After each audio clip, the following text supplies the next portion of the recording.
শুনো, জেরান্ড এটা হলো বারবের লগে আইনটি যুক্ত নাউন হয়েছে। বারবের লগে আইনটি যুক্ত হই আরো একটা জিনিস গঠিত হয়, সেটাকে আমরা প্রেজেন্ট পার্টিসিপল। তাহলে দুইটার মধ্যে পার্থক্য কি? চলেন এবার আমরা তাহলে জিরান্ড আর পার্টিসিপলের পার্থক্যটা নির্ণয় করি। তো এইখানে দুইটা কিন্তু ভালো এক্সাম্পল বলছে মোশাররফ করিমের নাটক। সেটা হচ্ছে কি, জিরান্ডের কথা বলছে যে জিরান্ড হচ্ছে নাউনের কাজ করে আর পার্টিসিপল হচ্ছে অ্যাডজেক্টিভের কাজ করে। আর এনারা জিরান্ডের একটা এক্সাম্পল দিয়েছে, সেটা হচ্ছে swimming is a good exercise. Swimming is a good exercise. আর দ্বিতীয় যে এক্সাম্পলটা পার্টিসিপলের জন্য দিয়েছেন, সেটা হচ্ছে কি, সেটা হচ্ছে the boy swimming in the pond has stolen my watch. তো এই দুইটা তো আমরা আরো ডিপলি কিছু জানবো। প্রথমে আমরা ডেফিনেশনটা আমাদের জেনে নিতে হবে। আর জিরান্ড আর পার্টিসিপল যে কি, এই দুইটা আমাদের ভালো করে প্রথমে কিন্তু জানতে হবে। তো আমরা এই দুইটা জানার চেষ্টা করি প্রথমে। তো জিরান্ড কি? জিরান্ড হচ্ছে একই সাথে ভার্ব ও নাউনের কাজ করে থাকে, এজন্য জিরান্ডকে কি বলা হয়? Verbal noun. আর পার্টিসিপল কি? পার্টিসিপল একই সাথে ভার্ব ও অ্যাডজেক্টিভের কাজ করে থাকে, এই জন্য পার্টিসিপলকে বলা হয় ভার্বাল অ্যাডজেক্টিভ। তো জিরান্ড আর পার্টিসিপলের যে পার্থক্যটা ইনারা নির্ণয় করতে চেয়েছিলেন, তো সেইটা যদি আমরা করতে চাই, তো আমাদের কি করতে হবে? প্রথমে প্রথমে আমাদের জিরান্ড সম্পর্কে খুব ভালোভাবে ধারণা রাখতে হবে। আর এক্সেপ্ট যারা জিরান্ড আছে, তো তারা তখন পার্টিসিপল আমরা বুঝতে পারবো। তো প্রথমে আমরা জিরান্ড কি সেটা আমরা দেখি।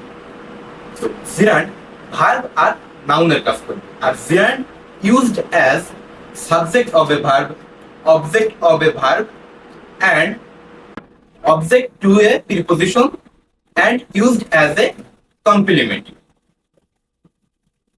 তো এই যে চার পজিশনে মোটামুটি আমাদের জিরান্ড বসে থাকে। আর জিরান্ডকে মোস্ট অফ দি টাইম এটা কি নাউন হিসাবে কাজ করে। ওয়ার্ড দ্বারা প্রশ্ন করলে এটাকে পাওয়া যায়। আর যদি আমরা পার্টিসিপলের ক্ষেত্রে যাই, তো পার্টিসিপল কয়ভাবে গঠিত হয়? পার্টিসিপল গঠিত হয় আমাদের মোট তিন ভাবে। পার্টিসিপল গঠিত হয় মোট তিন ভাবে। সেটা হচ্ছে ভার্বের সাথে আইএনজি যোগ হয়ে, অর্থাৎ ভার্বের সাথে আইএনজি অ্যাড হয়ে কি হয়? Present participle. আর ভার্বের সাথে ইডি বা ইএন যোগ হয়ে হয় পাস্ট পার্টিসিপল। আর ভার্বের সাথে হ্যাভিং প্লাস বি থ্রি যুক্ত হয়ে কি হয়? Perfect participle. তো মোটামুটি আমাদের আমরা ডেফিনেশন কিন্তু জেনে নিলাম। আর participle most of the time কি কোনো কিছুর অবস্থা বা পরিমাণ বা কোয়ালিটি নির্দেশ করে, এজন্য হাউ দ্বারা প্রশ্ন করলে পার্টিসিপল পাওয়া যায়। আর ওয়ার্ড দ্বারা প্রশ্ন করলে যদি একটা নাম, সো জিরান্ড পাওয়া যায়। তো শুধু এইটুকুনি জানলে আমাদের হবে না, আমাদের আরো বিস্তারিত জানতে হবে। তো আমাদের আরো বিস্তারিত জানতে হবে। তো এবার তাহলে আমরা স্ক্রিনের সাহায্যে আমরা আরো ডিপলি প্রতিটা এক্সাম্পল সহ দেখে নিব। চলেন দেখে নেওয়া যাক। আইডেন্টিফিকেশন। তো এখন আমরা যেটা পড়বো সেটা হচ্ছে আইডেন্টিফিকেশন অফ জিরান্ড অ্যান্ড পার্টিসিপল। তো আমি প্রথমেই বলছিলাম যে আমাদের এই আইডেন্টিফাই করতে গেলে প্রথমে জিরান্ড সম্পর্কে একটা ভালো ধারণা থাকতে হবে। তো জিরান্ড এক্সেপ্ট মানে জিরান্ড ব্যতীত যারা আছে তারা পার্টিসিপল হিসাবে কাজ করবে। তো এখন দেখি পজিশন অফ প্লেস, অর্থাৎ কি কি পজিশনে জিরান্ড বসতে পারে। জিরান্ড মোট চারটা পজিশনে বসতে পারে। তো ফার্স্ট ওয়ান হচ্ছে সাবজেক্ট হিসাবে। তো swimming is a good exercise. এইখানে দেখা যাচ্ছে কি, এইখানে যে ভার্ব প্লাস আইএনজি, এইটা এখানে ভার্বের সাবজেক্ট হিসাবে বসেছে। আর এখানে যে সেকেন্ডটা ভার্বের অবজেক্ট হিসাবে বসেছে, verb plus ING. I like what, অর্থাৎ আমি কি পছন্দ করি, এটা দিয়ে কি দ্বারা প্রশ্ন করলে, ভার্বকে কি দ্বারা প্রশ্ন করলে অবজেক্ট পাওয়া যাচ্ছে। তো এখানে অবজেক্ট হিসাবে ভার্ব প্লাস আইএনজি জিরান্ড। এবার দেখি নাম্বার 3, প্রিপোজিশনের অবজেক্ট হিসাবে বসেছে। তো এইখানে I like the reading of history books. তো এইখানে রিডিংটা প্রিপোজিশনের অবজেক্ট হিসাবে বসেছে। আর লাস্টে যেটা 4 নম্বরে আছে সেটা হচ্ছে কমপ্লিমেন্ট হিসাবে। ফর এক্সাম্পল আমরা নিতে পারি মাই হবি ইজ গার্ডেনিং। দেখেন মাই হবিজ যেটা আর গার্ডেনিংও সেম জিনিস, এটা কিন্তু এখানে কমপ্লিমেন্ট হিসাবে বসেছে। মাই হবি আর গার্ডেনিং কিন্তু এখানে সেম, মানে আমার শখ বাগান করা, তো এটা সেম। তো এইটা কিন্তু এই যে ভার্ব প্লাস আইএনজি এখানে এটা কিন্তু জিরান্ড। আর the movie was frightening.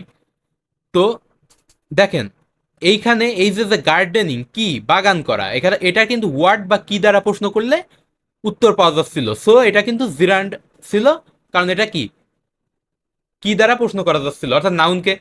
R the movie was frightening, এটা কি দ্বারা প্রশ্ন করা যায়, যে ভীতিকর না, এটাকে কিন্তু কেমন, হাউ, হাউ দ্বারা প্রশ্ন করলে পাচ্ছি, সো এটা পার্টিসিপল। এইবার আমরা কিছু ট্রিক্স অফ আইডেন্টিফাইং জিরান্ড এটা শিখে নেব এখন। তো এইখানে আমরা মোট 4টা ট্রিক ইউজ করব, সেটা হচ্ছে ওয়ার্ড দ্বারা প্রশ্ন করব, যে ভার্ব প্লাস আইএনজি সেটাকে ওয়ার্ড দ্বারা প্রশ্ন করে দেখবো যে অ্যান্সার দিচ্ছে কিনা, যদি দেয় তাইলে সেটা হবে কি জিরান্ড। যেমন দেখেন I like reading, I like what, ভার্বকে ওয়ার্ড দ্বারা যদি কোয়েশ্চেন করি সো অ্যান্সার পাবো রিডিং, সো এটা জিরান্ড। আর ইট দ্বারা রিপ্লেস করা যায় কিনা, এটা হচ্ছে আমার সেকেন্ড ট্রিক। তো আই লাইক রিডিং, এই সেম এক্সাম্পলটাই আমি নিয়েছি।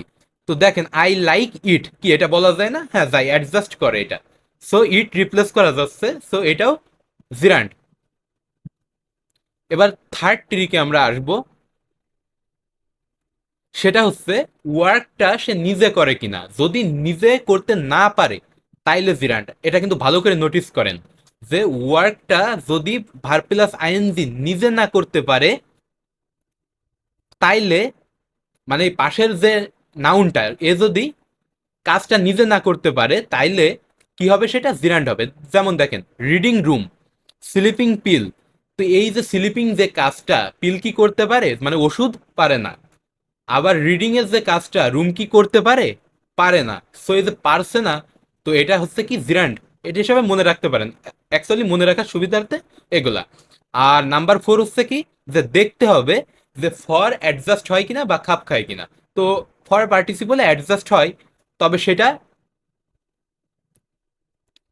ফর পার্টিসিপলে অ্যাডজাস্ট হয়, তবে সেখানে অ্যাডজেক্টিভ থাকে, জিরান্ডে থাকে না। দেখেন মানে আমি বলতে চাইছি ফর জিরান্ড আর পার্টিসিপল উভয়ের সাথে অ্যাডজাস্ট হয়, তাইলে আমরা কিভাবে চিনবো যে কোনটা জিরান্ড আর কোনটা পার্টিসিপল? আমরা বুঝবো একটা ভাবেই বুঝবো এটা, যে পার্টিসিপল কিনা সেটা হচ্ছে এখানে দেখেন রিডিং রুম, তো এটাকে আমরা এইভাবে ফরের মাধ্যমে বলতে পারি রুম ফর রিডিং। তো আচ্ছা এখানে কি কোনো অ্যাডজেক্টিভ ছিল বা কোনো কি অবস্থা প্রকাশ করতেছে, না প্রকাশ করতেছে না, বলতেছে পড়ার জন্য ঘর, তো এটা জিরান্ড। বাট এইখানে বয়লিং ওয়াটার, দেখেন এটা কিন্তু একটা ফুটন্ত পানি বা গরম পানি এমন একটা নির্দেশ করতেছে, তো ওয়াটার ফর বয়লিং, তো এখানে দেখেন এটা কি অ্যাডজেক্টিভ হিসাবে, তো এটা পার্টিসিপল। তো মোটামুটি আমাদের এই সাইডটা যখন আমরা মনে রাখতে পারবো ব্যাপার, তো কোনগুলা পার্টিসিপল আমরা ইজিলি ক্যাচ করতে পারবো। তো দেখি পার্টিসিপল, তো পার্টিসিপলের ক্ষেত্রে আমি শুরুতেই বলছিলাম এক্সেপ্ট জিরান্ড, অর্থাৎ জিরান্ড ব্যতীত যেগুলা।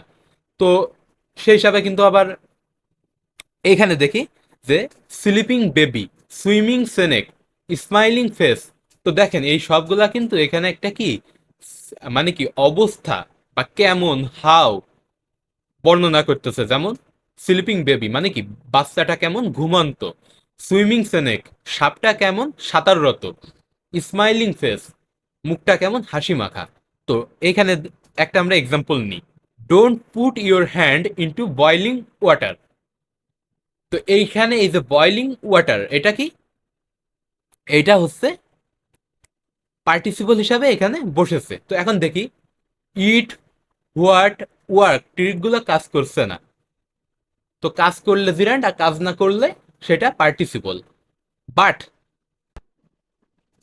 বাট ফর কাজ করলেও এটি স্পষ্টত অবস্থা বোঝানোই পার্টিসিপল হিসাবে কাজ করবে। এরকম this is an exciting cricket match, এটা কি এক্সাইটিং ক্রিকেট, এটা হচ্ছে পার্টিসিপল হিসাবে কাজ করছে এখানে। Feeling hungry she went into the kitchen, তো এটা কি প্রেজেন্ট পার্টিসিপল, যে ক্ষুধার্ত ফিল করার পরে সে কিচেনে চলে গেল, অর্থাৎ খাবারের সন্ধানে।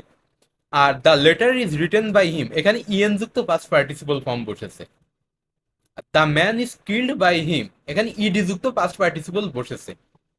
আর এখানে having done the work we ate sweet, তো এটা কি, এটা বসেছে পারফেক্ট পার্টিসিপল।